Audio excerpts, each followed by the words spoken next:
Hello students, welcome in the physics class. Today we will start with the LC oscillations. So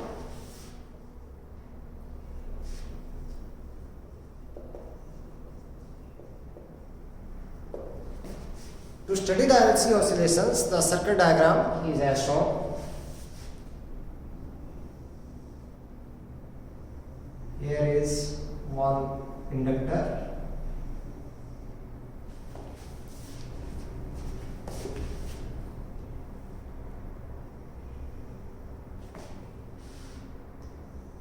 Here is one key.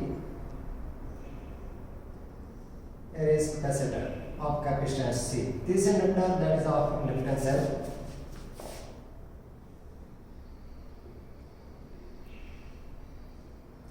Here is another key and a cell is connected. This capacitor. This is key K1. This is key K2. Now in this case, मान लो हमारे पास ये क्या है, this is A, this one is B. What happens that first of all, plug the key K1. हमने क्या कर दिया, इसको प्लग कर दिया, मतलब ये की हम लोगों ने क्या कर दी, क्लोज कर दी, and charge the plates of the capacitor. मान लो आपके पास किसी इंस्टेंट के ऊपर the charge on the plates of the capacitor, that is Q. Hence, the electric energy stored in the capacitor is given by just one, that is UE, that is equal to Q square upon 2C. Now unplug this key. इसको क्या कर दिया हम लोगों ने, unplug कर दिया and plug the key K2. मान लो हमारे पास पहले क्या है, जो प्लेट, ये प्लेट है आपके पास, this plate that gets positively charged and this gets a negatively charged. इस तरीके से हमारे पास क्या हुआ है, चार प्लग हुआ. Now as soon as this key K2 is closed, what happens that the discharging of the capacitor that starts across the inductor. यहाँ से चार्ज फ्लो होना क्या हो जाएगा, शुरू हो जाएगा. It means that now the current through the inductor that increases because flow of charge, that is known as a current. So an EMF is induced in the inductor which delays the discharging of the plates of the capacitor, because जो EMF आपके पास induce होगी that will be in the opposite direction. So as soon as the plates of the capacitor that gets completely discharged, the total energy that is stored in the capacitor, that is electrical energy Q square upon 2C, that appeared in the form of the magnetic energy around the inductor. तो हमारे पास यहाँ पर क्या है, इसके चारों तरफ आपके पास एनर्जी आएगी, that is a half Li square. अब क्या होगा, as soon as the plates of the capacitor that discharge, there is a low flow of the charge from the capacitor. Now what happens that the flux through this inductor that starts collapsing, मतलब आपके पास flux जो है इसके through क्या होने जाएगा, कम होना शुरू हो जाएगा. Hence what happens that an EMF is induced in the opposite direction which opposes the decrease in the flux. And this EMF induced that starts charging the plates of the capacitor in a opposite direction. मतलब आपके पास पहले इसके ऊपर negative charge था, तो अब क्या होना शुरू हो जाएगा, that is a positive charge.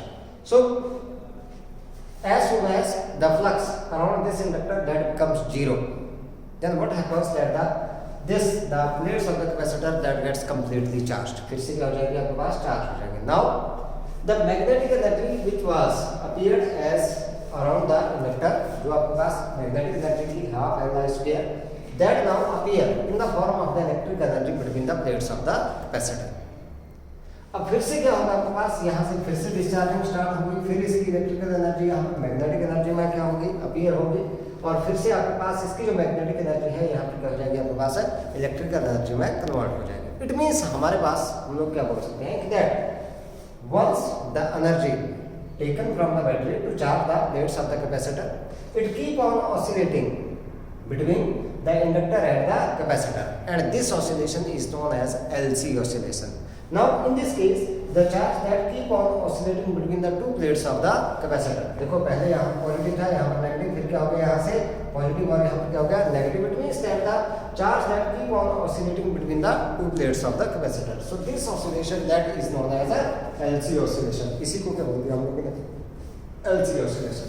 अब LC oscillation के लिए हम लोग बात करेंगे कि मोस्टली हम लोग मान के चलते हैं कि जो ऑसिलेशंस हैं these are undamped oscillations. If there is a no loss of energy in the form of the heat means no energy dissipated in the form of the heat, then what happens that there is a no loss of the energy, hence the oscillations are undamped oscillations. ठीक है. लेकिन actually में होता क्या है हमारे पास कि कुछ एनर्जी जो है वो हीट की फॉर्म में यहाँ पर क्या हो जाती है, डिसिपेटेड हो जाती है. So that's why these oscillations these are damped oscillation. ठीक है, जिनका एम्पलीट्यूड क्या होता जाता है, कम होता जाता है. अब अगर हम लोग यहाँ पर निकालें that is a expression, mathematical expression for the frequency of LC oscillations. Mathematical expression for frequency of LC oscillations.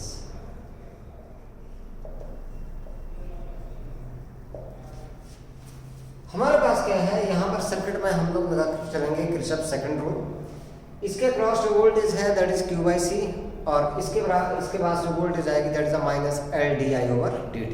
दोनों का जो चेंज इन वोल्टेज है that should equal to 0 across the close circuit. इस क्लोज सर्किट में जो आपके पास क्या है, sum of the changes in the voltage that is equal to 0 according to Kirchhoff second rule. तो हम लोग क्या लिख सकते हैं यहाँ पर that Q/C minus LdI/dt that should be equal to 0. But as the charge decreases on the plates of the capacitor, the current in the circuit that increases. So current increases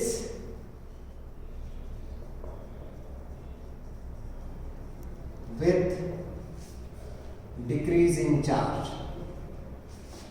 Decrease in charge. तो हम लोग क्या लिख सकते हैं यहाँ पर that this I that is equal to minus dQ/dt.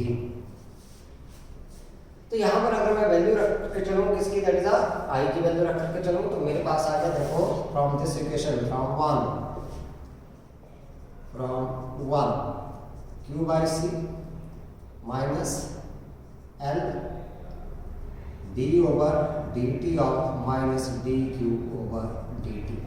ये हमारे पास क्या आ गया, minus minus plus, so I can write down this one Q/C plus L d/2Q/dt square that is equal to 0. ये सारा किसके बराबर है, प्लस 0. मैं इसको पहले लिख देता हूँ तो मेरे पास आ गया यहाँ से क्या, L d/2Q/dt square plus Q/C that is equal to 0. L से डिवाइड कर देते हैं हम लोग तो मेरे पास आ गया यहाँ से d/2Q/dt स्क्वायर प्लस 1/LC यहाँ से into Q is equal to 0.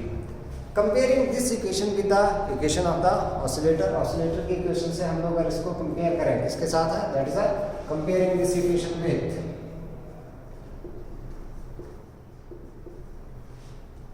d/2x/dt square plus omega square x is equal to 0. Undamped oscillations के लिए हमारे पास ये आई थी. तो यहाँ पर हमारे पास क्या क्या, this that is omega square that is equal to 1/LC.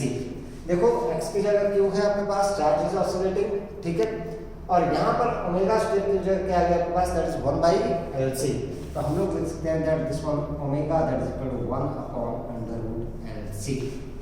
This is the angular frequency of the LC oscillations. अब अगर हमें पता है that this omega that is equal to 2π/μ. So therefore we can write down this 2π/μ that is equal to 1/√LC. So this nu that is equal to 1/2π/√LC. This is the frequency of the LC oscillations. It is also known as a natural frequency of the oscillator. ठीक है, इसी को क्या बोलते हैं हम लोग, this is known as a natural frequency of the oscillator. तो इसको ध्यान में रखना आप लोगों, या तो omega that is equal to 1/√LC, या फिर हम लोग क्या बोल सकते हैं that this nu that is equal to 1/2π/LC के बराबर आपके पास आ जाएगा. So this is known as what the natural frequency of LC oscillations. So अगर हम लोग क्या करें यहाँ पर एनालॉग बिटवीन द क्वांटिटीज, आप लोगों के पास मैकेनिकल एंड इलेक्ट्रिकल क्वांटिटीज दोनों के बीच में रिलेशन करते हैं. जिन बच्चों में करना होगा ये एनालॉग वो कर लें, अदरवाइज कोई ज़्यादा ज़रूरत नहीं है इसकी. सो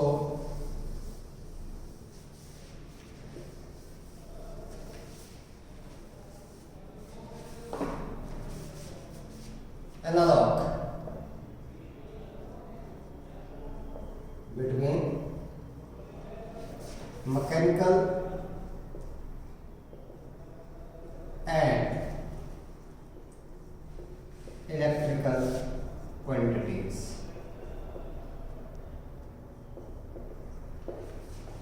देखो हम लोग बात करते हैं इन mechanical oscillator.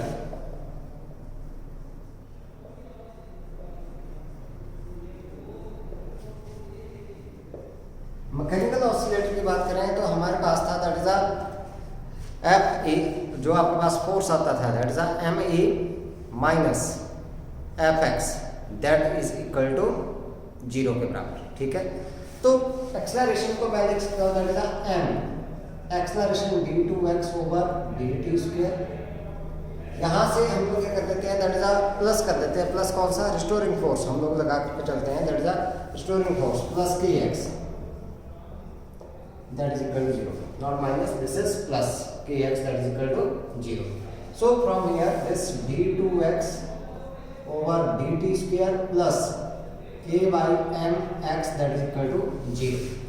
This is the equation of the oscillator. Oscillator की equation आ गई, तो comparing it with this one d2x over dt square plus omega square x is equal to 0. So from here omega square that is equal to k by m, or we can say that omega that is equal to square root of k by m, where k is the force constant, that is a force required to produce the unit displacement. अब अगर हम लोग बात करें इसमें electrical oscillator की बात कर रहे हैं हम लोग, ठीक है। इन इलेक्ट्रिकल ऑसिलेटर हम लोगों ने क्या निकाला था, इन electrical oscillator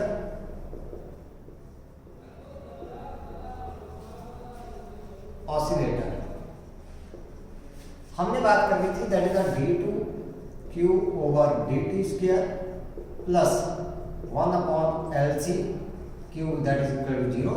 So from here this omega square that is equal to 1 upon LC, so omega that is equal to 1 upon under root LC. अब ये दोनों हमारे पास, यहाँ पर देखो that is x correspond to q, यही आपके पास आ रहा है, जो x है that correspond to q. So दोनों में एनालॉग देखें अगर हम लोग तो x correspond to q, जो हम लोग ने वहां पर डिस्प्लेसमेंट की बात की थी, linear displacement that is corresponding to the charge. यहां पर अगर देखें हम लोग k by m और 1 अपॉन LC, दोनों को अगर कंपेयर कर लो मैं ओमेगा स्क्वायर यहां से और ये ओमेगा स्क्वायर यहां से, 1 upon LC that is equal to किसके बराबर आपके पास आ गया, that is equal to k by m। अब एक चीज और है हमारे पास, यहां से हम लोग बाद में रिलेशन लेकर के चलेंगे। हम लोग बात करते हैं कि इसमें भाई आपके पास in the electrical sorry mechanical oscillator में अगर हम लोग फोर्स निकालें that is force, mechanical oscillator में force that is equal to mass into acceleration that is equal to m d2x over dt square.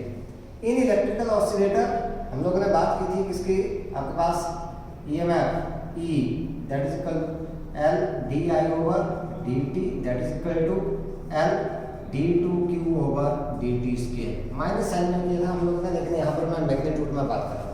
तो यहाँ पर देखें अगर हम लोग x that correspond to the charge, so therefore this is L that correspond to m, यही हमारे पास आ गया। तो हम लोग क्या बोल सकते हैं that L correspond to m means that the inductance that correspond to the mass। अब हमारे पास इस इक्वेशन से देखें तो हमारे पास क्या आ गया, that is L that correspond to m, तो इसका मतलब आपके पास क्या आ गया, that is 1 by c that correspond to k। ठीक है, as L correspond to m, so 1 by c that correspond to k। तो यहां पर हम लोग क्या लिख सकते हैं 1 by c that correspond to k। as in the mechanical oscillator this one that is a k determines the force required to produce the unit displacement। ठीक है, क्या है आपके पास this k that is equal to force per unit displacement means that is the force required to produce a unit displacement। और अगर मैं 1 by c की बात करूँ यहाँ पर तो c आता है आपके पास q by v, तो मेरे पास आ गया यहाँ पर v by q। सो जैसे कि आपके पास in the mechanical oscillator This K determines the force required to produce the unit displacement in electrical oscillations. 1 upon C determines the potential difference required to store the unit charge. Potential difference required to store the unit charge. तो ये हमारे पास क्या था, this was the analogue between the mechanical and electrical quantities. अब बात करेंगे हम लोग इलेक्ट्रिकल रेजोनेंस। बहुत ही इंपॉर्टेंट कंसेप्ट है आपके पास इलेक्ट्रिकल रेजोनेंस का।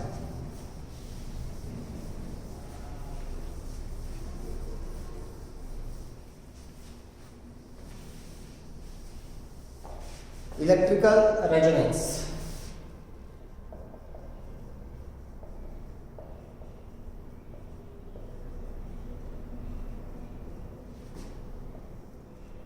हम लोगों ने मैकेनिकल रेजोनेंस की बात की थी 11th क्लास में।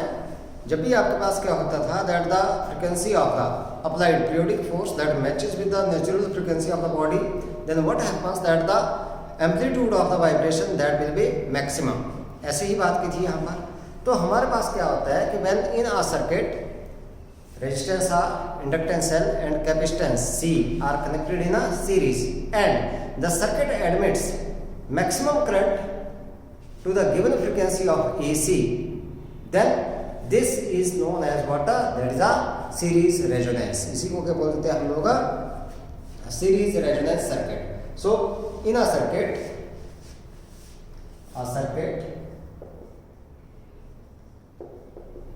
in which resistance R, inductance L and capacitance C are connected in series and the circuit admits maximum current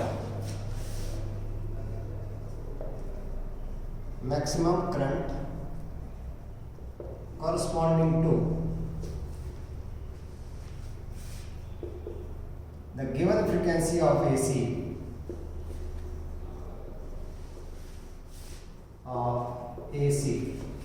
is called series resonance circuit. Series resonance circuit. तो मान लो हमारे पास R, L and C these are connected in a series और आपके पास given frequency के ऊपर क्या हो गया that there is a maximum current in the circuit। तो हमारे पास उस सर्किट को क्या बोलते हैं that is known as a series resonance circuit। ऐसा नहीं है कि आपके पास हर फ्रीक्वेंसी के ऊपर ये करंट मैक्सिमम आएगा, किसी गिवन फ्रीक्वेंसी के ऊपर आपके पास क्या आएगा this current that will be maximum and that frequency is known as a resonance frequency. उस फ्रीक्वेंसी को क्या नाम दे दिया हम लोगों ने that is known as a resonance frequency. So अगर मैं बात करूं यहाँ पर इसी सीरीज रेजोनेंस में, इलेक्ट्रिकल रेजोनेंस में हमारे पास क्या है कि that the impedance of the circuit,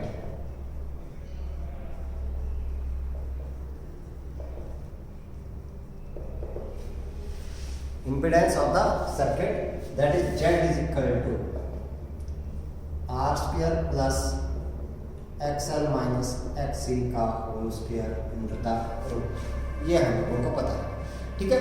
जहां पर आपके पास क्या है where this XL that is equal to omega L and XC that is equal to 1 upon omega C, यही हमारे पास है। As the frequency of AC increases, what happens? This XL increases and XC data decreases. For certain frequency of the given AC, say omega is equal to omega R. This XL that becomes equal to XC. ये क्या हो गया आपके पास? XL that becomes equal to XC. अब यहाँ पर हमारे पास क्या है? फ्रीक्वेंसी कितनी होगी? ओमेगा। XL मैं लिख लूँ ओमेगा R यहाँ पर और ये L that is equal to 1 upon omega R into C के बराबर। यहाँ से मैं क्रॉस मल्टीप्लाई कर लूँ तो omega R square that is equal to 1 upon LC। So this omega R that is equal to 1 upon under root LC. This frequency is known as a resonance angular frequency। अब यहाँ पर अगर मैं क्या करूँ, ये फ्रीक्वेंसी निकालूं तो ये मेरे पास आ गया 2 pi nu R that is equal to 1 upon root LC. So this nu R that is equal to 1 upon 2 pi under root LC which is equal to the natural frequency of the oscillation. यही थी हमारे पास natural frequency of the oscillator. अभी अभी हम लोग ने यही निकाला nu that is equal to 1 upon 2 pi under root LC के बराबर निकाला था, तो ये भी किसके बराबर आ गया, natural frequency of oscillation. Eight this frequency, इस फ्रीक्वेंसी के ऊपर आपके पास क्या गया, एट दिस फ्रीक्वेंसी जेड अगर मैं निकालूं तो जेड क्योंकि XL is equal to XC, तो जेड मेरे पास किसके बराबर आएगा, XL minus XC that is equal to 0, क्योंकि दोनों बराबर हो गए तो that is Z is equal to square root of R square that is equal to R, मतलब इसकी आगे वैल्यू आपके पास minimum. Therefore the current in the circuit, current in the circuit at this frequency अगर मैं निकालूं चलो then I that is equal to E not upon Z that is equal to E not upon R, क्योंकि R आपके पास minimum है, so this current that is a maximum. So at this frequency, इस frequency के ऊपर क्या हो गया आपके पास, XL that is equal to XC and the impedance that comes minimum that is equal to the resistance of the circuit has the current in the circuit that is a maximum. So at this frequency the circuit that admits maximum current, therefore this frequency is known as a resonance frequency of the circuit. इसी को क्या बोलते हैं हम लोग ने, resonance frequency of the circuit। अब ये हमारे पास अगर देखें, ये रेजोनेंस फ्रीक्वेंसी की बात करें हम लोग, चाहे इसको ओमेगा आर की फॉर्म में कर लें, चाहे हम लोग इसकी फॉर्म में कर लें, न्यू आर की फॉर्म में कर लें, एक ग्राफ बना चलते हैं जिसमें करंट और फ्रीक्वेंसी के बीच का,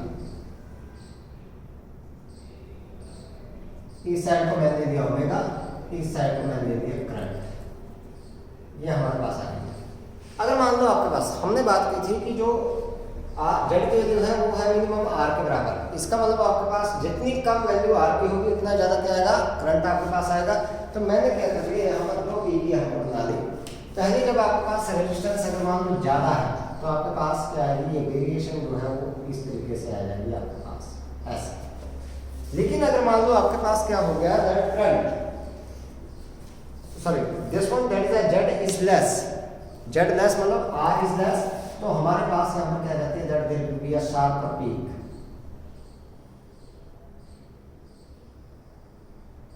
इस तरीके से पीक आ जाती है हमारे पास, ठीक है। ये किसके लिए हो गया आपके पास, यहाँ पर मैंने रेजिस्टेंस मान लिया, ये इसके लिए रेजिस्टेंस की बात कर लूँ मैंने, तो आर यहाँ पर मान लो, ये मैंने मान लिया 100 ओम, और इसके लिए मैंने R की वैल्यू मान ली that is R that is equal to 10 ohm. मतलब जब रेजिस्टेंस कम होगा तो आपके पास करंट की वैल्यू क्या जाएगी, आपके पास मैक्सिमम के ऊपर जाएगी। तो यहाँ से अगर मैं कहता हूँ इसको ड्रॉ करूँ, ये कौन सी पीक के ऊपर आपके पास आ गया, this one is known as this frequency, ये फ्रीक्वेंसी आपके पास कौन सा है कि this frequency is known as omega R that is a resonance frequency, ठीक है। यहाँ से अगर मैं बात करूँ किसकी, that is a current I naught upon root 2 that is a root mean square value of the current, ये वैल्यू मैंने कौन सी ले ली, that is a root mean square value of the current। तो यहाँ पर आपके पास कहेंगे that there will be two values of the frequency that is omega 1 and omega 2, ये मैंने मान लिया यहाँ पर, this is omega 1, this is omega 2 इस फ्रीक्वेंसी के ऊपर। तो sorry the at two different frequency there is a same current that is equal to the root mean square value of the current।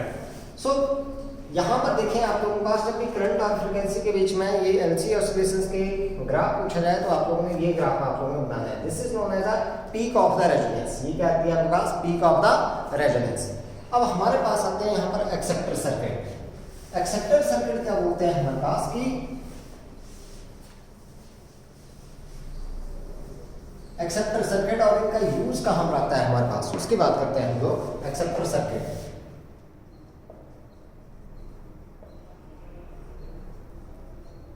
यहां पर मैं दो एग्जांपल आप लोगों को लेकर चलूंगा। एक्सेप्टर सर्किट आपके पास क्या होता है बेटा कि that the circuit in which R, L and C are connected in a series and the circuit that admits maximum current to the given frequency of the AC is known as a acceptor circuit। उसी को क्या बोल दिया हम लोगों ने, that is known as a acceptor circuit। मतलब वो सर्किट जो कि आपके पास किसी गिवन फ्रीक्वेंसी के ऊपर क्या करे, इट एडमिट्स मैक्सिमम करंट। तो उस सर्किट को क्या बोलते हैं हम लोग ना, एक्सेप्टर सर्किट। अब एक्सेप्टर सर्किट हमारे पास यूज कहाँ पर होता है, घर में हमारे पास टीवी है या रेडियो है, रेडियो और टीवी में आपके पास लगा होता है एक्सेप्टर सर्किट। उसमें क्या होता है आपके पास R L and C, these are connected in a series. Now by क्या करते हैं, जो आपके पास सेटअप बॉक्स आता है, टीवी की बात करते हैं हम लोग, सेटअप बॉक्स, उसको हम लोग रिमोट से क्या करते हैं, स्टेशन चेंज करते हैं। पहले तो क्या आता था आपके पास, एक मैनुअली आता था, बटन घुमाने के लिए आता था, जिससे आपके पास स्टेशन चेंज होते थे। रेडियो में भी एक बटन घुमाया जाता था। तो उसमें हम लोग यूज़ करते हैं एक वेरिएबल कैपेसिटर, जिसको घुमाने से जो कैपेसिटेंस की वैल्यू है वो क्या होती है आपके पास, चेंज होती है। इसका मतलब आपके पास सर्किट में इम्पीडेंस भी क्या होगा, चेंज होगा। तो अब एक्चुअल में होता क्या है हमारे पास कि ये सारी चीज़ें किससे जुड़ी हुई हैं, जो आपके पास सर्किट है, जो सेटअप बॉक्स है, that is connected to the antenna. Antenna that intercept the signal from different broadcasting stations. अलग अलग ब्रॉडकास्टिंग स्टेशन है, जैसे आपके पास क्या है भाई, जी सिनेमा आ गया, स्टार स्पोर्ट्स आपके पास आ गया, आज तक आप लोग पास आ गया, जी न्यूज़ आपके पास आ गया, अलग अलग स्टेशन आपके पास आ गए। तो उसमें क्या है आपके पास कि जैसे रिमोट से हम लोग क्या करते हैं, ये सारे के सारे जो चैनल हैं इनको बोलते हैं हम लोग ब्रॉडकास्टिंग चैनल्स और ब्रॉडकास्टिंग स्टेशंस। ब्रॉडकास्टिंग मतलब एक स्टेशन जो है, नंबर ऑफ एक्सेप्टर रिसीवर के ऊपर क्या होता है आपके पास, रिसीव होता है। तो इसलिए क्या आ गया आपके पास, broadcasting. So by tuning the radio set और TV we changes the capacitance of the circuit, hence we changes the impedance, due to which the current in the circuit that changes. When the frequency of the AC in the acceptor circuit that matches with the frequency of the desired or the frequency of the desired station, frequency जो आपके पास किसकी है, उसकी radiations की है, जो radio waves वहाँ से आ रही हैं उनकी फ्रिक्वेंसी के साथ क्या कर जाती है आपके पास, मैच कर जाती है। Then what happens that there is a resonance and that channel that is received on our TV और रेडियो सेट। सिंपली हमने क्या किया, बाय ट्यूनिंग मतलब आजकल रिमोट से हम लोग बटन दबाते हैं, वैसे पहले कैसे करते थे, manually.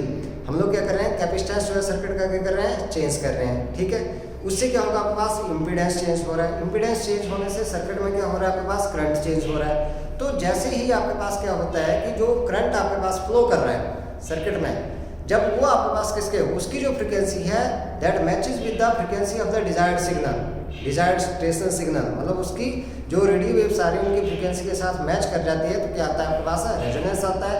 And hence what happens that station is received on our TV set और रेडियो।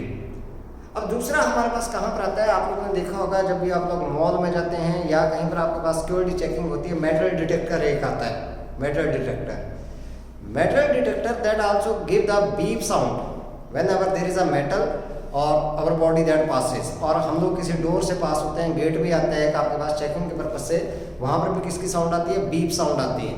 और वो बीप साउंड किस वजह से आती है कि दैट जो प्रिंसिपल वहाँ पर यूज होता है, principal that is also the resonance of the series electrical circuit. अगर आप लोगों से प्रिंसिपल पूछा जाए इसका कि भाई आपके पास एक्सेप्टर सर्किट का प्रिंसिपल बता दो, या फिर आप लोगों के पास कौन सा, जहाँ पर हम लोग चेकिंग के लिए जो क्या मेटल डिटेक्टर है, या आप लोगों के पास क्या है जो चेकिंग होती है, वो कौन से प्रिंसिपल के ऊपर वर्क करता है, then it works on the principle of a series, resonance of the series electrical circuit, उसके ऊपर क्या करता है आपके पास ये बेस्ड है। अब जैसे ही हम लोग वहाँ से पास होते हैं, what happens that the impedance of the circuit changes, impedance क्या होगा, चेंज होगी। Hence the current through the circuit that changes and this change in the current that is detected by the sensors. Hence what happens that there is a beep sound. अगर मान लो ज़्यादा inductance change होता है तो means आपके पास ज़्यादा current change होगा, ज़्यादा करंट चेंज होगा तो आपके पास बीप साउंड क्या आएगी, ज़्यादा आएगी। और अगर कम चेंज हो रहा है तो इसका मतलब बीप साउंड क्या होगी आपके पास, कम होगी। Whenever we carry a metal, कोई भी मेटेलिक मटेरियल अपने साथ लेकर के चलते हैं तो मेटल से क्या आता है आपके पास, इंडक्टेंस ज़्यादा चेंज होता है, तो उसकी वजह से ज़्यादा चेंज आएगा करंट में, hence there is a more beep sound. तो इस तरीके से हमारे पास ये मेटल डिटेक्टर के काम में यूज़ किया जाता है। अब बात करते हैं हम लोग इसकी, that is a Q factor और sharpness of the resonance. Q factor और शार्पनेस, और इसको क्वालिटी फैक्टर भी बोलते हैं हम लोग। क्यू फैक्टर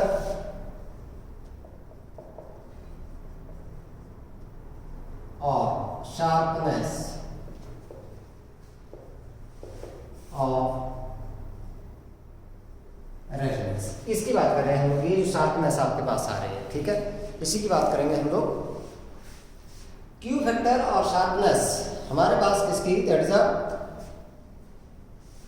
जो रेजोनेंस सर्किट है आपके पास, Q factor of series resonance circuit is the ratio of the voltage developed across the capacitor और inductor at the resonance to the voltage impressed in the circuit, means that is the voltage across the resistance. उसको हम लोगों ने ये नाम दे दिया। तो हमारे पास क्या गया, that is the Q factor of series resonance circuit is the ratio of voltage developed across L or C to the voltage impressed. Voltage impressed in the circuit का मतलब क्या है आपके पास, to the voltage, to the impressed voltage, to the voltage impressed voltage को लिख देते हैं हम लोग, to the impressed voltage. Impressed voltage का मतलब है that is the voltage across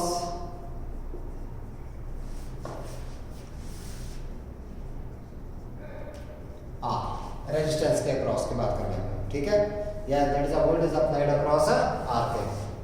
तो हमें पता है कि ये क्यू फैक्टर देखो हमने बात कर ली, या तो आपके पास ये क्या है, this is the voltage across L to the voltage across resistance, और हम लोग ऐसा बोल सकते हैं this that is the voltage across the capacitance to the voltage across the resistance. अगर मैं यहां से निकाल के चलूं तो हमें पता है कहां पर है ये एक चीज और लिख देना आप लोग, यहां पर है एट रेजोनेंस, ये रेजोनेंस के ऊपर है, that is the voltage drop across L और सी एट रेजोनेंस। रेजोनेंस की बात की जा रही है हमारे पास, ठीक है। तो मैं यहां पर लिख सकता हूं इसको I XL over I R, और या फिर मैं यहां से लिख लूं Q that is equal to I X C over I R. So this Q that is equal to XL over R, और I can write down that this one is a X C over R. Now this XL की बात करूं मैं, अगर XL that is equal to omega R L, इसके बराबर आपके पास आ गया this one that is a omega R L के बराबर, and this Q XC that is equal to 1 upon omega R C. तो इस इक्वेशन से अगर मैं बात करूं यहाँ पर that Q that is equal to XL किसके बराबर आ गया, omega R L over R, और I can write down this Q that is equal to 1 upon R omega R C के बराबर, ठीक है। अब हमें पता है कि that this ओमेगा R ये हमारे पास किसके बराबर आ जाता है, omega R that is equal to 1 upon under root L C, ये हम लोगों ने निकाला था रिलेशन, तो यहाँ पर रख देते हैं हम लोग। सो Q that is equal to, यहाँ पर रखेंगे बेटा तो मैंने L by R पहले लिख दिया, और ये ओमेगा आर किसके बराबर आ गया, 1 upon under root L C के बराबर आ गया। और दूसरे में अगर मैं रख के चलूं यहाँ पर this one that is 1 by R C मैंने बाहर ले लिया, 1 बाई आर सी, और ये 1 अपॉन ओमेगा आर है तो 1 अपॉन ओमेगा आर यहाँ पर आ जाएगा अंडर रूट एल सी। यहाँ से मैं क्या करूँ, एल को इनसाइड ले जाऊँ तो मेरे पास आ गया दैट इज 1 बाई आर, यहाँ पर अंडर रूट के अंदर ले गया तो L square upon L C, इस एल को अंडर रूट के अंदर यहाँ पर लिख दिया मैंने तो एल स्क्वायर लिखना पड़ेगा। और यहाँ से अगर मैं देखूँ बात करूँ, यहाँ से 1 बाई आर मैंने बाहर रख दिया तो यहाँ पर मैं लिख दिया L C over C square, this one. L से यहाँ पर एक पावर कैंसिल आउट हो गई, so Q that is equal to 1 by R under root L by C, और this Q that is equal to 1 by R, यहाँ से सी से एक सी कैंसिल आउट हो गया, that is under root L by C. तो दोनों से अगर देखें हम लोग क्यू फैक्टर और क्वालिटी फैक्टर और the sharpness that is a same, तो हम लोग क्या लिख सकते हैं, therefore this Q that is equal to 1 upon R under root L by C के बराबर हमारे पास आ। So this one is a quality factor. चाहे आप लोग किसके अक्रॉस निकालो, एल के अक्रॉस निकालो, चाहे आप लोग सी के अक्रॉस निकालो, आपके पास दोनों के अक्रॉस जो है वोल्टेज क्या आएगी यहाँ पर सेम आएगी। अब हमारे पास ये जो Q है this is just as a number, ये सिर्फ आपके पास क्या है, नंबर है, which determines the sharpness of the resonance. So its value that is from 10 to 100, कहाँ से आते हैं आपके पास, 10 से लेकर के 100 तक इसकी वैल्यू आती है। More is the value of Q, more sharper is the resonance and more is the clarity in the signal. जो हमारे पास सिग्नल आते हैं उसमें क्लियरिटी कब ज़्यादा होगी, जब आपके पास ये क्या होगा, क्योंकि वैल्यू जितनी ज़्यादा होगी उतना ही आपके पास ये रेजोनेंस क्या आएगा, आपके पास शार्पर आएगा और उतनी ही वैल्यू आपके पास, उतनी ही जो है वो सिग्नल में क्या आएगी आपके पास क्लियरिटी आएगी। सो इसलिए हम लोग जब भी क्या करते हैं क्लियर सिग्नल लेना होता है तो क्यू की वैल्यू क्या रखते हैं हम लोग हाई रख के चलते हैं। तो ये हमारे पास था क्वालिटी फैक्टर। अब एक चीज़ और देखते हैं हम लोग फ्रॉम द रेजोनेंस, एक टर्म में और हम लोग इसको क्यू फैक्टर को डिफाइन करके चलेंगे कि हमारे पास from the this resonance diagram, इससे देखते हैं अगर हम लोग ग्राफ से, for the current I not by 2 there are two frequencies, omega के आपके पास क्या है, आपके पास there are two frequencies omega 1 and omega 2, मतलब ओमेगा के दो वैल्यूज हैं, कौन सी, ओमेगा 1 एंड ओमेगा 2। तो ये डिफरेंस जो है बराबर है यहाँ से ओमेगा आर से, ये जो डिफरेंस आएगा आपके पास ये क्या आएगा, बराबर आएगा। सो एट करंट, कौन से करंट के लिए, R current, this one that is I not upon √2, जो हमारे पास कौन सी है, रूट मीन स्क्वायर वैल्यू बोल दो इसको करंट की, वर्चुअल वैल्यू बोल दो, या क्या बोल दो हम लोग इफेक्टिव वैल्यू इसको करंट की बोल देते हैं हम लोग। सो यहाँ से आपके पास there are two values of the frequency that is omega 1 and omega 2 such that this one that is omega 1 that is equal to omega R minus delta omega, भाई इसमें से इसको माइनस कर दिया हम लोगों ने, और दूसरा आपके पास क्या कर दिया, आपके पास omega 2 that is equal to किसके बराबर आपके पास आ गया, that is omega R plus delta omega. हम लोग क्या करेंगे, यहाँ से ओमेगा 2 माइनस ओमेगा 1 निकालना है, ओमेगा 2 माइनस ओमेगा 1, तो यहाँ से माइनस माइनस क्या हो जाएगा, ये प्लस, और ये कैंसिल आउट हो जाएंगे, ओमेगा से omega that is 2 delta omega, ये हमारे पास आ गया। So this omega 2 minus omega 1 that is known as a bandwidth of the circuit, इसको क्या बोलते हैं, बैंडविड्थ ऑफ द सर्किट। या कई बार हम लोग ऐसे निकाल देते हैं इसको, nu 2 minus nu 1 that is equal to, यहाँ से आ जाता है 2 डेल्टा न्यू के बराबर हमारे पास आ जाएगा, ठीक है। सो this is called bandwidth of the circuit। जितनी ज्यादा आपके पास विड्थ होगी उतना ही आपके पास क्या है, जितना ज्यादा बढ़ेगा उतना ही आपके पास शार्पनेस कम आएगी, और जितनी कम ये होगी उतनी ज्यादा शार्पनेस आएगी, मतलब क्लियरिटी उतनी ही ज्यादा होगी। तो यहाँ से क्यू फैक्टर हम लोग फिर से डिफाइन करते हैं, it is equal to omega R upon 2 delta omega. So quality factor is also defined as the ratio of the resonance frequency to the bandwidth of the electrical circuit. So more is the bandwidth, smaller is the value of Q and less is the clarity. And smaller is the bandwidth, जितनी कम आपके पास क्या होगी, bandwidth आएगी frequencies की आपके पास, या फिर हम लोग बोल सकते हैं bandwidth of the circuit, उतना ही आपके पास क्या आएगा, Q की वैल्यू क्या आएगी, ज्यादा आएगी, और उतना ही आपके पास क्या होगा, sharper will be the resonance. तो आपके पास क्लियरिटी जो है कौन डिटरमाइन करता है, that is the Q factor, यहाँ से डिटरमाइन करता है, ठीक है बेटा। अब हम लोग बात करके चलेंगे that is the average power associated with the circuits. हम लोग अलग अलग की बात करेंगे यहाँ पर एवरेज पावर की। तो देख लेते हैं हम लोग यहाँ पर,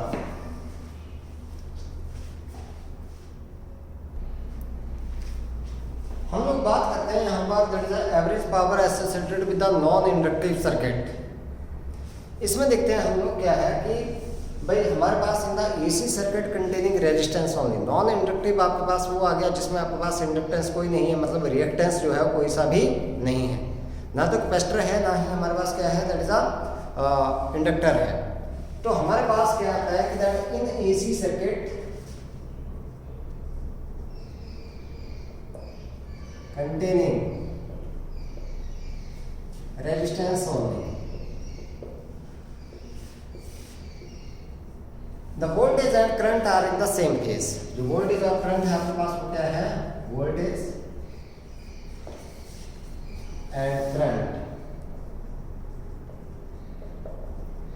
are in same phase। ये बात कर ली थी हम लोगों ने पहले। तो अगर मैं दोनों के इंस्टेंटेनियस वैल्यू लिख करके चलूँ, so instantaneous value of the voltage that is E that is equal to E not sin omega t and I that is equal to I not sin omega t। So instantaneous power in the circuit अगर बात करें हम लोग, instantaneous power in the circuit. तो मैंने instantaneous power को लिख दिया that is a dw over dt, that is a work done per unit time हमारे पास आता है, तो मैं वैसे ही लिख दूंगा इसको that is a dw over dt, work done per unit time that is equal to E into I। ये इंस्टेंटेनियस वैल्यू का प्रोडक्ट ले लिया। हमें पता है power that is equal to V into I, तो यहाँ पर V क्या क्या है E, और ये वोल्टेज है आपके पास, और ये आगे आपके पास करंट I। यहाँ से वैल्यू अगर मैं लिख के चलूँ इनको तो dw over dt that is equal to इसके बराबर, इन दोनों को अगर मैं मल्टीप्लाई करूँ तो मेरे पास आ गया E not I not sin omega t into sin omega t that is a sin square omega t के बराबर हमारे पास। So this dw that is equal to E not I not sin square omega t, और ये किसके बराबर आ गया dt के बराबर। अब नेट वर्क डन अगर हम लोग बात करें यहाँ पर मेंटेन द करंट, यहाँ पर क्या गया net work done over the complete cycle that is this work done that is integrate करेंगे हम लोग तो ना तो E नॉट का होगा ना I नॉट का, यहाँ से क्या गया 0 से t पूरे एक साइकिल की बात कर रहे हैं हम लोग sin स्क्वायर ओमेगा t और ये dt। अब हमें पता है इसकी इंटीग्रेशन हम लोगों ने पहले डायरेक्ट फार्मूला किया था that we know this 0 to t sin square omega t dt that is equal to t by 2, ये हमारे पास आता है। So this work done, therefore the work done that is equal to E naught I naught into t by 2 के बराबर, that is this will number 1. So the average power associated, average power, this power that is equal to work done per unit time। so work done ये है हमारे पास, तो power किसके बराबर आ गई that is equal to E naught I naught into t by 2 और ये upon time. so this power that is equal to E naught I naught upon 2। मैं इसको ऐसे लिख सकता हूँ that this one that is half of the product of the maximum values, मतलब peak values of current and voltage, या फिर मैं इसको ऐसे लिख दूँ that this P that is equal to E naught upon root 2 और यहाँ पर I naught upon root 2। E naught upon root 2 that is a virtual value और the effective value और root mean square value, तो हमारे पास क्या है P that is equal to EB into IB। so this one is the average power that is distributed in the circuit containing resistance only। ठीक है, ये हमारे पास क्या है this is the average power. अब दूसरी बात करते हैं हम लोग किसमें that is in the average power associated with the inductance only. अगर जब हमारे पास क्या है सिर्फ इंडक्टेंस है, देखो रेजिस्टेंस के केस में आगे power that is equal to P that is equal to EB IB, या फिर हम लोग इस तरीके से लिख सकते हैं इसको, अगर पीक वैल्यूज दे रखे हैं तो इस तरीके से हम लोगों ने क्या करना है ये पावर यहाँ पर निकालनी है। ठीक है, so average power associated with the inductor, inductor के साथ देखते हैं हम लोग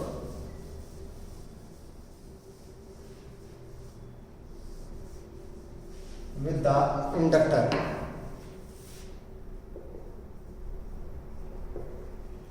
in the circuit containing inductor only, what happens that the voltage leads the current by a phase angle of pi by 2, or we can say that the current lags behind the voltage by a phase angle of pi by 2।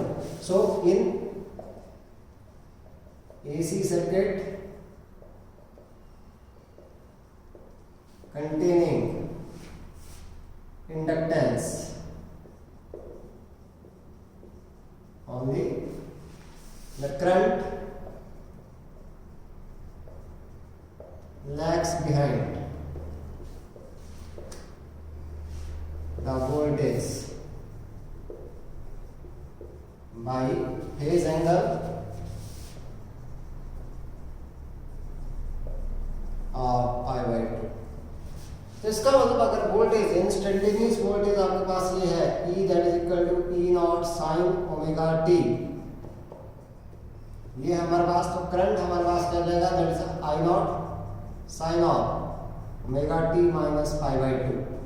मैं यहाँ से minus sign common ले लूँ तो sine of minus theta that is equal to minus sine theta, so that is I is equal to minus I not sine of pi by 2 minus omega t।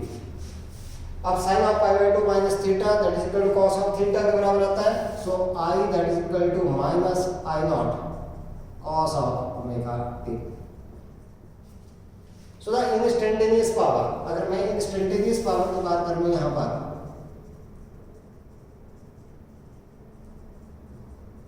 That is dw over dt that is equal to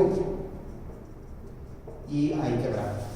दोनों को multiply करेंगे हम लोग तो मेरे पास क्या है, this work done that is work done per unit time that is equal to minus e not I not sin omega t cos omega t के बराबर। इसको क्या कर लो 2 से मल्टीप्लाई कर दो और 2 से डिवाइड कर दो, तो मेरे पास यहां से बच गया that is dw over dt that is equal to minus e not I not upon 2 into 2 sin omega t cos omega t।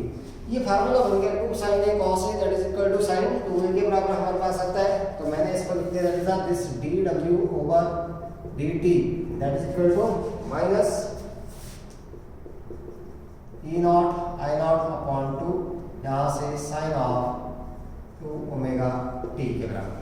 So this work done dw that is equal to minus e not I not upon 2 sin of 2 omega t into dt। So net work done अगर हम लोग निकालें तो क्या करेंगे, इसको integrate करना पड़ेगा, minus e not I not upon 2 integration 0 to t sin of 2 omega t dt। हमने फार्मूला देखा था, क्या भले ही आपके पास क्या है sin n ओमेगा t के बराबर दे रखा है या sin ओमेगा t के बराबर दे रखा है, इसकी integration over the complete cycle that is equal to 0। So we know that, direct लिखना बेटा यहाँ पर, we know that 0 to t sin of 2 omega t dt that is equal to 0। ये 0 हो गया तो इट मींस हमारे पास ये work done that is equal to minus e not I not upon 2 into 0। So this work done that is equal to 0 over the complete cycle. Hence the average power associated with the inductor P that is equal to work done per unit time. So this power that is also equal to 0. It means that there is a no power is dissipated when there is only inductance is in the circuit. तो आपके पास power आपके पास कहाँ पर आपके पास associate हुई थी या power जो डिसिपेट हुई थी वो आपके पास तभी होगी जब आपके पास क्या आएगा, रेजिस्टेंस आएगा। हम लोग उसमें देख लेते हैं किसमें, that is average power associated with the capacitor. Capacitor के साथ देख लेते हैं हम लोग, कैपेसिटर हमें पता है that in AC circuit containing capacitance only, सिर्फ और सिर्फ क्या है हमारे पास कैपेसिटेंस है, मान लो सिर्फ क्या है कैपेसिटेंस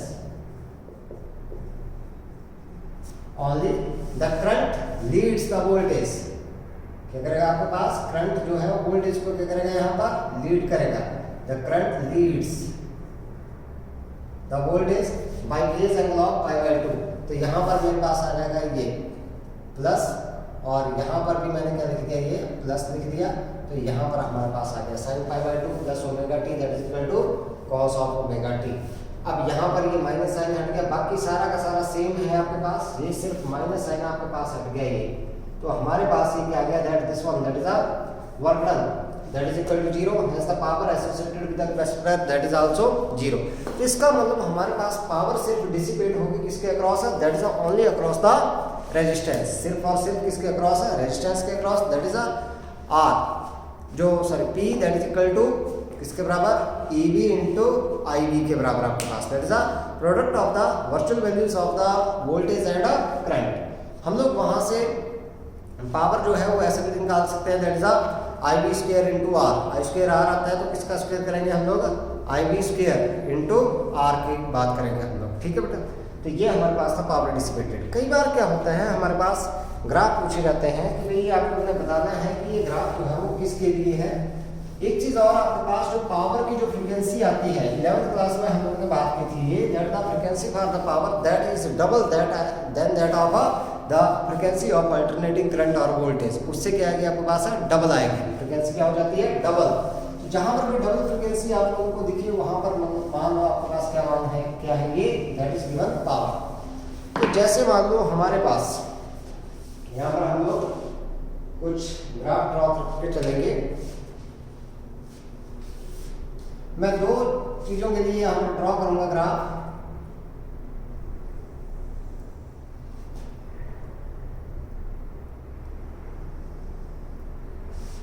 यहाँ पर टाइम मैंने मान लिया ये 0 है, this time is t/4, this is t/2,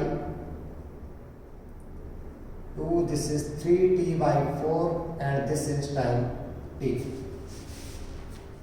अगर वोल्टेज आपके पास यहां से चल रही है, यहां से हम लोगों ने मान लिया कि ये आपके पास क्या है, this one is a voltage.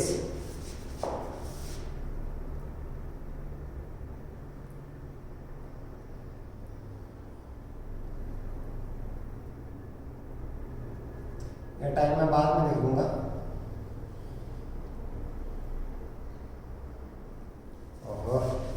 गड़बड़ हो गई, ये पावर बन रही है आपके पास। ऐसे तो वोल्टेज के लिए आपके पास जो रेवोल्यूशंस है वो इस तरीके से दिखानी है हम लोगों ने। This one is the voltage. Voltage हम लोग यहीं से स्टार्ट करेंगे। वोल्टेज के लिए आपके पास देखो एक ऑसिलेशंस यहाँ से चलेगी आपके पास, और कहाँ पर आ गया आपके पास ये, this one is the voltage. ये हमारे पास वोल्टेज है। और करंट मान लो अगर आपके पास कहाँ से चल रहा है, यहाँ जैसे से करंट चल रहा है, यहाँ से ऊपर से, this one is the second. इस तरीके से आपके पास क्या है, दिस वन इज करंट। ऐसे आपके पास एक यहाँ पर आ रहा है। मैं इसको थोड़ा सा कंप्लीट कर लूँ।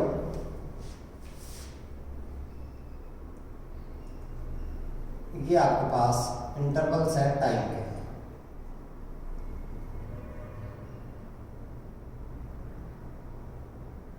यहाँ पर t/4, यहाँ पर आपके पास t/2, यहाँ पर 3t/4 और यहाँ पर टाइम t के बराबर है हमारे पास। ऐसे है हमारे पास। और पावर हम लोग लगाएंगे यहाँ पर। एक तीसरा ग्राफ और आपके पास आ जाएगा, दिस वन दैट इज इस तरीके से।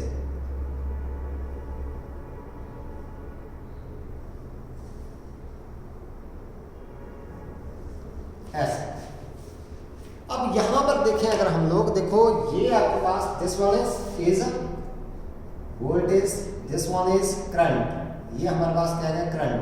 तो ये रिप्रेजेंट करेगा पावर। जहां पर भी फ्रीक्वेंसी आपको पास डबल मिल जाए, देखो इसकी फ्रीक्वेंसी यहां तक टाइम पीरियड तक आपके पास 2 साइकिल कंप्लीट हो गए, एक ये और एक ये। इसका मतलब पावर की फ्रीक्वेंसी क्या हो गई आपके पास है, डबल हो गई। अगर आप हम लोग बात करें ई की, तो आपके पास एक साइकिल कंप्लीट हो रहा है। अगर करंट की बात करें हम लोग, तो भी आपके पास एक ही साइकिल जो है वो क्या हो रहा है, कंप्लीट हो रहा है।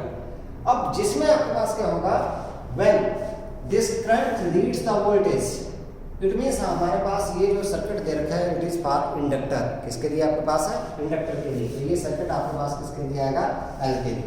लेकिन अगर मैं इनको इंटरचेंज कर दूं, मान लो मैंने इसको क्या लिख दिया, इसको लिख दिया ई और इसको क्या लिख दिया आई, या फिर मैं आई यहाँ से स्टार्ट कर देता हूँ, इस साइड से। इस साइड से होगा तो पावर भी इसी साइड से आएगी आपके पास, ठीक है। क्योंकि पॉजिटिव वैल्यू आपके पास क्या आएगा, प्रोडक्ट आता है आपके पास, तो पावर भी इसी साइड को आएगी आपके पास, ठीक है।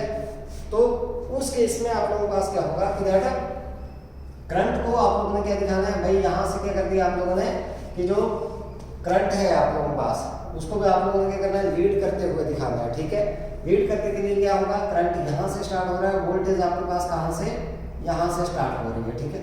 नाउ करंट इज लीडिंग, तो sorry this one is not L, this one is C. C आपके पास आएगा कैपेसिटर, सॉरी, ठीक है। The current is leading the voltage, current is leading the voltage by phase angle of π/2। ये current क्या कर रहा है आपके पास है, यहाँ से लीड कर रहा है इसको। अगर पीछे से चलता तो आपके पास क्या करता है, लैग बिहाइंड करता है। It means that this one is for capacitor C. Capacitor C के लिए आपके पास ये दिया गया है सर्किट, हमने पहचाना है यहाँ से, ठीक है। लेकिन अगर मान लो आपके पास क्या है, ये जो है वो करंट जो है वो कहाँ से चलता है, यहाँ से चलता है। वोल्टेज यहीं से, करंट यहाँ से चल रहा है आपके पास पीछे से 90 डिग्री क्या हो गया आपके पास है, पीछे हो गया। तो उस केस में आपके पास, जैसे मैं यहाँ पर बता देता हूँ, ये आपके पास एक डायग्राम और बना देते हैं हम लोग।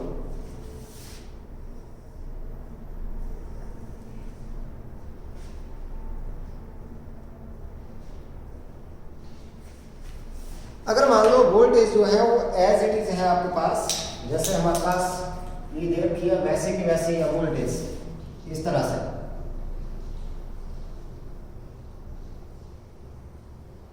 ये तो आगे वोल्टेज, और करंट आपके पास कैसे दे रखा है, यहां से स्टार्ट हो रहा है करंट।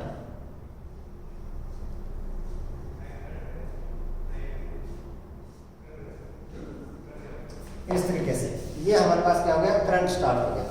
अब इस केस में अगर हम लोग ये ड्रॉ कर लें यहां से एक, this one is second one, this one is third one and this one is fourth one. यहाँ पर टाइम पीरियड आपके पास this is t/4, this is t/2, this is 3t/4 and this one is time period t। Power हमारे पास आएगी अब इस direction में, इस वाली डायरेक्शन में। ये आपके पास रिप्रेजेंट करेगा पावर, क्योंकि वोल्टेज और करंट ये नेगेटिव में है, ये पॉजिटिव में है, तो E into V sorry E into I आपके पास किसके बराबर हो गया, that is equal to P। तो P आपके पास आ गया इस साइड को, इस साइड से आप लोगों ने देख के चढ़ जाएंगे, ऐसे आपके पास पावर ये। अब देख लो आप लोग, ये हमारे पास हो गया E, this is current I and this one is power P। इसमें आपके पास करंट लीड कर रहा है, वोल्टेज लैग्स बिहाइंड। इसमें आपके पास क्या कर रहा है कि that voltage is leading and current is behind. Current क्या है, पीछे है, so this is for the inductor. तो इस तरीके से आप लोगों ने पहचानना है कि सर्किट जो है किसके लिए दिया गया है। कई बार एक ग्राफ पूछा जाता है that forward value this graph is given, और कई बार ये पहली बात आप लोगों से पूछ जाते हैं कि ये वाला ग्राफ जैसे मान लो एक्स बोल दिए ये किसको रिप्रेजेंट कर रहा है, तो जिसकी भी आपके पास डबल फ्रीक्वेंसी आ गई वो किसको रिप्रेजेंट करेगा, आपके पास पावर को रिप्रेजेंट करेगा यहाँ से, ठीक है। और जिनकी सिंगल फ्रीक्वेंसी है वो आपके पास करंट और वोल्टेज है। अगर करंट और वोल्टेज मान लो नहीं दिए गए हैं और फिर आप लोगों से पूछा गया कि आप लोग उस डिवाइस का नाम बताओ जिसके लिए ग्राफ दिया गया है, आपके पास वेरिएशन ऐसे ही है, चाहे ऐसे आगे चाहे ऐसे आगे, किसी भी तरीके से आपके पास वेरिएशन आ गई, लेकिन उसमें ये रिप्रेजेंट नहीं किया गया कि ये भाई वोल्टेज है और ये क्या है, करंट है। पावर तो आप पहचान लोगे क्योंकि डबल फ्रीक्वेंसी है, तो वो क्या आ गई आपके पास पावर आ गई। तब आप लोगों को क्या करना है, that the circuit is containing either L और C और it is a LC circuit. या तो आपके पास क्या है, जब ये E और I इज नॉट गिवन, तो या तो आपके पास क्या है, L है, या आपके पास क्या है, C है, और या फिर कौन सा आ गया, LC सर्किट आप लोगों के पास आ गया। उसके बाद आप लोगों को क्वेश्चंस के करने हैं, आंसर यहाँ पर देने हैं, ठीक है। अब बात करते हैं हम लोग इसकी, यहाँ पर average power associated with the RLC circuit. इसमें तीनों की तीनों जुड़े हैं। उस दौरान हम लोगों ने जब पावर निकालनी है इस तरीके से हम लोग निकालेंगे। Average power associated with the RLC circuit. RLC circuit की बात करें अगर हम लोग,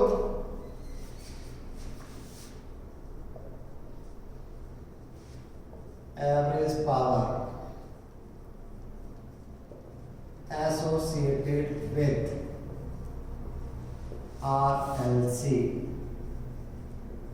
सर्किट, इसकी बात कर रहे हैं। RLC सर्किट हमें पता है कि that in RLC circuit the phase difference between the current and voltage is 5। तो मैं मान के चलता हूं कि that voltage leads the current by a phase angle of 5। Phase angle 5 से आपके पास क्या कर रही है, लीड कर रही है। तो मैंने लिख दिया यहाँ पर instantaneous voltage E that is equal to E not sin omega t and current I that is equal to I naught sin of omega t minus 5 means that is the current lags behind the voltage by a phase angle of 5। मतलब दोनों के बीच का phase difference मैंने दिखा दिया किसके बराबर, 5 के बराबर दिखा दिया। इससे कोई फर्क नहीं पड़ता है, आप लोग चाहे यहाँ पर प्लस कर लो चाहे यहाँ पर क्या कर लो, आप लोग यहाँ पर माइनस कर लो, एक ही बात है आप लोगों के पास।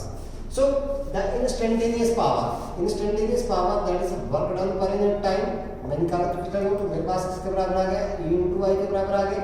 So this instantaneous power that is equal to E naught I naught sin omega t, और यहाँ से sin of omega t minus 5। यहाँ पर मैं sin a minus b का फार्मूला लगा दूँ तो मेरे पास आ गया ये this dw over dt that is equal to E naught I naught sin omega t inside sin a cos b minus cos a sin b, यही हमारे पास आ गया।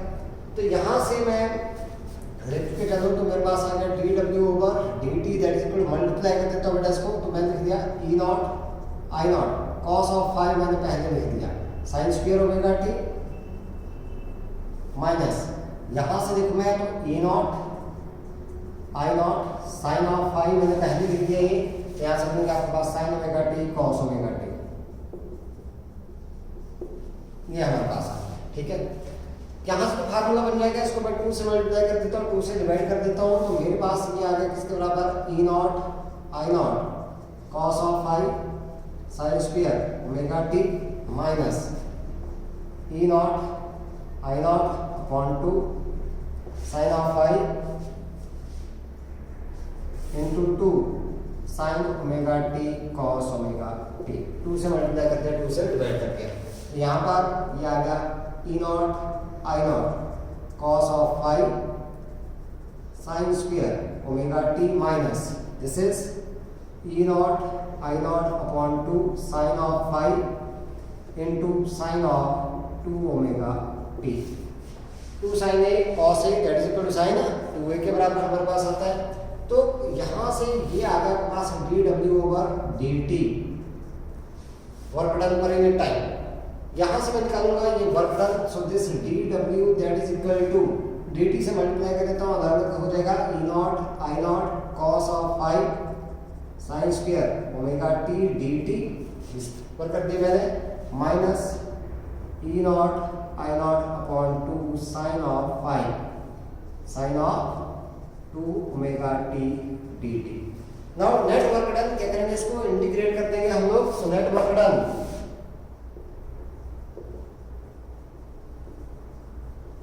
टोटल वर्क डन की बात करें अगर हम लोग, तो हमारे पास W that is equal to over the complete cycle की बात कर रहे हैं, E not I not cos of phi, इसके इंटीग्रेशन कर देंगे that is 0 to T sine square omega T D t minus यहाँ से E not I not upon 2 sine of phi integration 0 to T sine square sine of 2 omega T d, ये वाला। अब हमें पता है कि इसकी वैल्यू किसके बराबर, we know that direct formula use करना है हम लोगों ने, क्या चीज, 0 to T sine square omega T D T that is equal to T by 2 and this 0 to T sine of 2 omega T D T that is equal to 0, ये किसके बराबर हो गया 0। तो पूरा फैक्टर कहाँ पर चला गया, आपके पास 0 में चला गया, तो हमारे पास वर्क डन बच गया यहाँ से E not I not cos of phi into t by 2 minus 0, ये सारा क्या हो गया 0 आपके पास। So this work done that is equal to E not I not cos of phi into t by 2। So the power associated, power की बात करें, so the power average power P that is equal to work done per unit time. So this power that is this W that is equal to E naught I naught cos of phi into T by 2 divided by T. T से T cancel out हो गया, so this one power, ये power है आपके पास, the power that is equal to E naught I naught cos of phi divided by 2.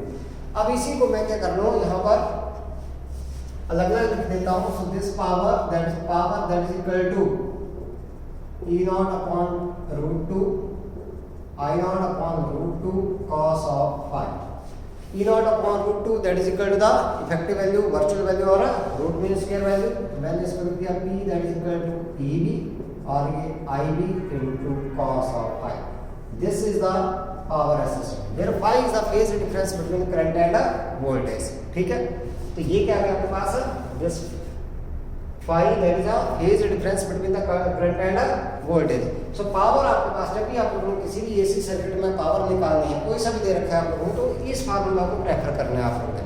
और फिर आप लोगों को पता होना चाहिए कि आपके पास जो फेज डिफरेंस है वो कितना दे रखा है। अब हम लोग यहाँ से देखते हैं, देखो half circuit containing resistance only, अगर सिर्फ और सिर्फ आपके पास क्या है, रेजिस्टेंस है, power resistance only. Special cases में देखें अगर हम लोग, देखो पावर हमने ये निकाली, power that is equal to E B I B cos of phi, ये हमारे पास पावर आ गई। अब अगर है हमारे पास पावर रेजिस्टेंस ओनली, मतलब आपके पास नॉन इंडक्टिव सर्किट है, नॉन इंडक्टिव सर्किट, इसकी बात कर रहे हैं। तो हमें पता है that this phi that is equal to 0 degree, phase difference between current and voltage that is 0, so we can say that this power that is equal to EV IB cos of 0 degree cos 0 degree that is equal to 1, so EV IB, यही हम लोगों ने उस case में निकाला। अगर बात करें हम लोग किसके लिए, फॉर सर्किट,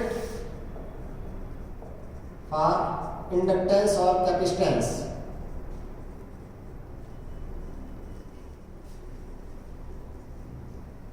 कैपेसिटेंस ओनली, इन दोनों में से कोई सा भी है आपके पास, तो हमें पता है that the phase difference between current and voltage in the circuit containing resistance only और in the circuit containing inductance only is pi by 2। देखो जब हमारे पास इंडक्टर था तो वोल्टेज लीड कर रही थी करंट से by a phase angle of pi by 2, और जब सिर्फ आपके पास प्योर कैपेसिटिव था, प्योर आपके पास क्या था, आइडियल कैपेसिटर जोड़ा था, तो हमारे पास क्या कर गया था that current leads the voltage bye a phase angle of pi by 2, मतलब कुल मिलाकर के फेज डिफरेंस जो था वो कितना था आपके पास, पाई बाय 2। तो इस केस में आपके पास फाई कितना आ गया, that is pi by 2 that is 90 degree, so cos of pi by 2 पता ही आप लोगों को किसके बराबर आता है, ये हमारे पास EB IB cos of pi by 2, cos pi by 2 मतलब 90 degree that is equal to 0, so this P that is equal to EB IB into 0, so the power associated that is 0, ये क्या आ गया आपके पास 0 आ जाएगा। सो पावर सिर्फ और सिर्फ डिसिपेटेड होगी किसके across, only across R। Inductor and capacitor this do not dissipate any power, कोई भी पावर जो है वो डिसिपेट नहीं करते हैं। तो आज के लिए बेटा आपके पास इतना ही है, अच्छे से रिवाइज करना है इसको। Thank you and have a nice time.